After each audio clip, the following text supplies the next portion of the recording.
সাদা ও ঝড়ে পারফেক্ট পোলাও রান্নার রেসিপিটা আপনাদের সাথে শেয়ার করব। তো আমি প্রথমে প্যানে তেল দিয়ে নিলাম, এরপর এর ভিতরে আস্ত মশলাগুলো দিয়ে দিলাম।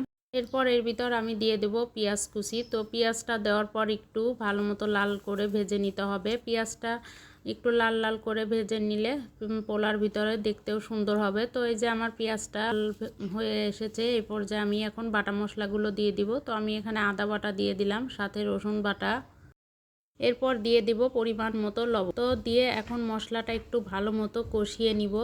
মশলাটা একটু কষানো হয়ে গেলে এই পর্যায়ে আমি পোলার চালটা দিয়ে দেব। আর চালটা আগে থেকে ধুয়ে পানি ঝরায় রাখতে হবে, এতে করে চালটা ভাজলে কিন্তু সুন্দর হবে। তো এই তো চালটা এখন দিয়ে দিলাম। এবার চালটাতে মশলাগুলোর সাথে ভালো মতো ভেজে নিব। এই পর্যায়ে আমি কয়েকটা এর ভিতরে কিশমিশ দিয়ে দেব। আমার কিশমিশ খুব ভালো লাগে পোলাও বা বিরিয়ানিতে, এর কারণে আমি কিশমিশটা দিয়ে দিলাম। তো কিশমিশ দেওয়ার পর এবার ভালো মতো চালটা আরও কিছুক্ষণ ভেজে নিব। আর চালটা কিন্তু ভালো মতো ভাজলে চালটা খুব সুন্দর ঝরঝরা হবে এবং খেতেও অনেক মজা লাগবে।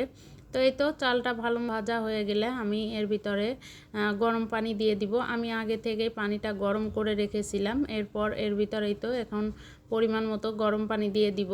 চাল 1 পট হলে পানি 2 পট নিতে হবে। আর তো আমি পানিটা মেপে একদম ফুটিয়ে নিয়েছিলাম, এরপর পানিটা দিয়ে দিলাম। তো এরপর পোলাওটা যখন একটু হয়ে আসবে আমি এখন কয়েকটা কাঁচামরিচ দিয়ে দিলাম। কাঁচামরিচ দিলে কিন্তু পোলাওতে খুব সুন্দর ফ্লেভার আসে, ভালো লাগে খেতে। তো এই তো আমার পোলাওটা কিন্তু হয়ে গেছে।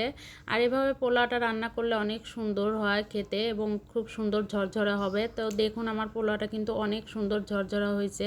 তো এই পোলাওটা রান্না শেষ। তো যারা নতুন আছেন তারা এভাবে অবশ্যই ট্রাই করবেন, দেখবেন খুব সহজে রান্নাটা হয়ে যাবে।